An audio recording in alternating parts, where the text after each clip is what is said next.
Some people seem to sense when their time is coming to an end, almost as if they feel the cold breath of death, forcing them to take drastic measures to avoid it. But no matter how hard they try, the destination is not changeable. This is Teri McAdams's true crime case. Teri McAdams was a young, energetic 22-year-old girl from Arlington, Texas. Her beauty, charm, and love for life made her incredibly popular. She was always seen driving around town in her convertible car, spending time with friends, and attending many events. Whether hanging out with her two sisters or cheering at school events, Teri was always laughing and happy. Even with everything going on, Teri still had her moments of reflection. One memory that stuck with her was a trip to Europe where she had the chance to meet Princess Diana while they were both dancing at the same event in the UK. It was one of those moments that stayed with her for her whole life. Teri was also a responsible older sister and a mentor to her siblings, often teaching them everything and looking out for them. She maintained a strong bond with her family and was close to them, making them a central part of her life. After high school, Teri enrolled at the University of Arkansas but later moved to Arlington, where she transferred to the University of Texas to be closer to her fiancé. Her life seemed perfect, a promising future, a loving fiancé, and dreams of marriage. But in 1984, something horrifying started in her community. News of young women being murdered in the nearby Fort Worth area started to spread. Teri was terrified, especially when it was revealed that the victims shared certain similarities. They were young, attractive, and lived in the same area. This fear obsessed her, and she took extreme steps to protect herself. She quit her high-paying job where she had to commute late at night, a decision that shocked her friends and family. Teri became increasingly cautious, refusing to go out after dark and asking her fiancé to accompany her everywhere. Even simple tasks like grocery shopping became terrifying as she feared for her life. She called her mother multiple times a day to talk about her anxieties. Around this time, authorities in Texas had formed a special unit force to investigate those serial murders. The growing concern in the community was crucial, as women feared that they could become the next victim. On February 13, 1985, a call was made to the local police station. A maintenance worker from Teri's apartment complex reported that he couldn't get into her apartment. He had a scheduled appointment with Teri for some minor repairs, but she hadn't shown up. This was strange.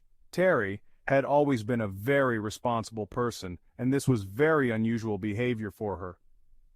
The police arrived at the apartment complex and after a couple of attempts to contact her, failed. Police broke down her apartment door. What they found inside would haunt them forever. Teri's lifeless body was discovered on her bed, showing signs of a brutal assault. She had been severely beaten, sexually assaulted, and strangled. The murder appeared to happen overnight or early that morning, just before the phone call was made. As investigators began to piece together the puzzle, they quickly ruled out the possibility of a robbery. The degree of violence and the fact that no valuable items had been taken suggested a personal motive like jealousy, revenge, or something darker. But Teri had no enemies. She was known for her friendly and warm nature, and no one could imagine who might want to harm her. Suspicion fell on her fiancé at first, but his alibi checked out. He had been out of town on business and was not in Arlington at the time of her murder. He was ruled out as a suspect, but it left the authorities with even fewer leads. Forensic scientists were already actively working at the crime scene. Supermarket employees confirmed that they had seen a girl at the grocery store a day before. They provided a receipt with her purchase, which included ingredients for a cake. They were able to determine that she left the store around 1830. Everyone who knew her somehow was interviewed in the hope that someone might have noticed something suspicious, perhaps a stalker following her or anything unusual. However, no one reported anything suspicious. It appeared to be a regular trip for groceries. Teri was calm. She paid for her purchase and left the store. It seemed no one was following her. Teri returned home and did not go out again. The next morning she had a meeting planned with a repairman to address issues with her wiring. None of the neighbors across the wall were home that evening and night. Those who did hear the suspicious noises lived farther away and could not fully understand the situation. Moreover, the sounds went down relatively quickly, and people calmed down. Typically, in such cases, investigators focus on those who are the victim's immediate circle.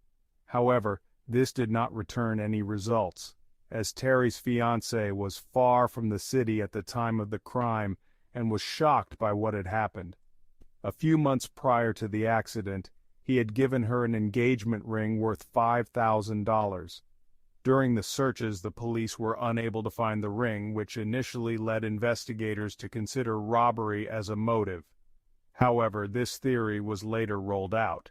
After further analysis, it became clear that nothing else was missing, and the attacker might have simply taken the ring along the way.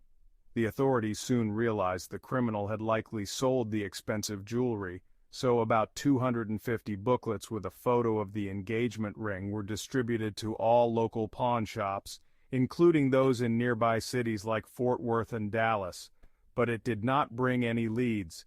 Investigators looked into all potential suspects, including those with violent criminal backgrounds who were living in the area at the time. Several individuals came under suspicion, but no solid evidence linked them to the crime. Eventually, the investigation reached a dead end.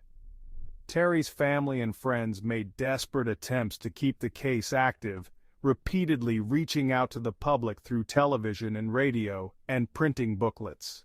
But none of these efforts led to any breakdowns.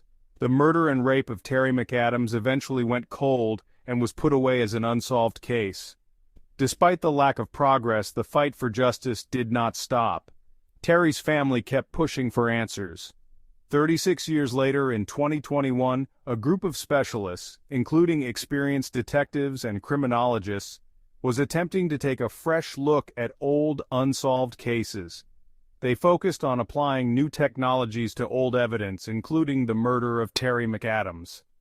The authorities now had access to innovative DNA research techniques, which allowed them to re-examine the biological evidence collected at the crime scene. DNA samples were retrieved from the victim's underwear, sheets, and under her nails, which had parts of the criminal's skin. A cigarette found at the scene was also sent for analysis, as the killer's saliva may have remained on it. This complex analysis enabled the creation of a probable criminal profile. However, when this profile was compared with the criminal database, where criminals are registered, there were no matches. Despite these setbacks, Teri's family and the authorities were still hopeful that answers could be found. Unfortunately, after some years, the case froze once again. Then, in August 2023, authorities decided to use genetic genealogy technology. This would allow them to go beyond the typical criminal database and analyze genealogical databases, which included DNA samples voluntarily provided by ordinary citizens. By this time, these databases had grown so large that the probability of finding a match was nearly 100%. The police department in Dallas reached out to the FBI for assistance. Through this innovative approach, the criminal was eventually identified: Bernard Shar, a man who was well known to the police. In the 1980s, Bernard was a 30-year-old man who, at the time of Teri's murder, was married. Surprisingly, he was familiar with Teri and her fiancé, as they were neighbors. Even during the investigation after the attack, Bernard had cooperated with the police, supported the victim's family, and provided an alibi. However, his alibi was never fully reliable, and later, when his wife confirmed it, the police were forced to remove him from their list of suspects. However, Bernard's wife later paid a high price for her role in hiding him. On the evening of November 3, 1985, a man called the police, introducing himself as Bernard's wife's cousin. He claimed he had been shot and needed help, revealing that an armed intruder had attacked his wife, her friend, and him. When police arrived, they found a horrible scene. According to the witness, he had returned home with his wife, her friend, and her sister when a man armed with a weapon began shooting at them. He killed 2 women instantly and wounded the cousin. The cousin managed to escape and seek help from a neighbor. Bernard's wife's cousin survived, though he believed he was only spared because he was not the main target. It seemed Bernard had not expected the presence of another man, and once the attack failed, he began to kill everyone indiscriminately. He later died from his injuries. This incident provided insight into why attacks on women in the area had suddenly stopped. After this event, Bernard's violent crimes ceased. Investigators later discovered that Bernard had said to a few of his close friends that he knew the killer of Teri McAdams, but he never named the names. Whether this was a desperate attempt to boast about his crimes remains unclear. Just a few months after the murder of Teri, Bernard was found dead, having killed his wife and her friend and seriously wounded his wife's brother. At the time, Bernard's DNA samples were unavailable for testing, and authorities had to go to extreme lengths to gather evidence. They reached out to one of his registered relatives who agreed to provide a DNA sample. Thanks to forensic genealogy, they were able to confirm Bernard's involvement in Teri's murder. At the time of his death, the police were unable to match his DNA with the sample from the crime scene. This was likely due to the difference in Bernard's prior criminal behavior. Before his murder of Teri, Bernard had not used firearms but instead relied on severe beatings and violent assaults.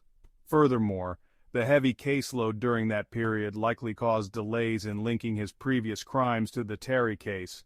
By the time Bernard was 30, he already had an extensive criminal record, including multiple arrests for robbery, disorderly conduct, and sexual assault.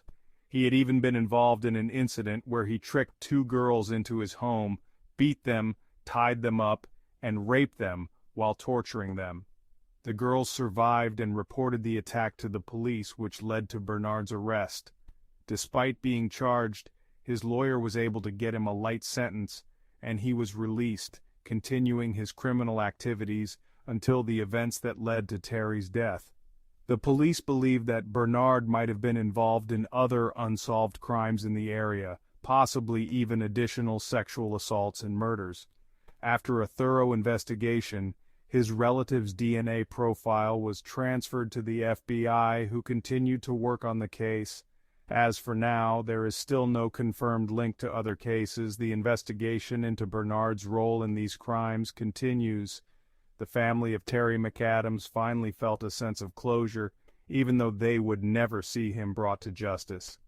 The fact that the most dangerous criminal in the area had stopped his attacks years ago and could no longer harm anyone was a small relief.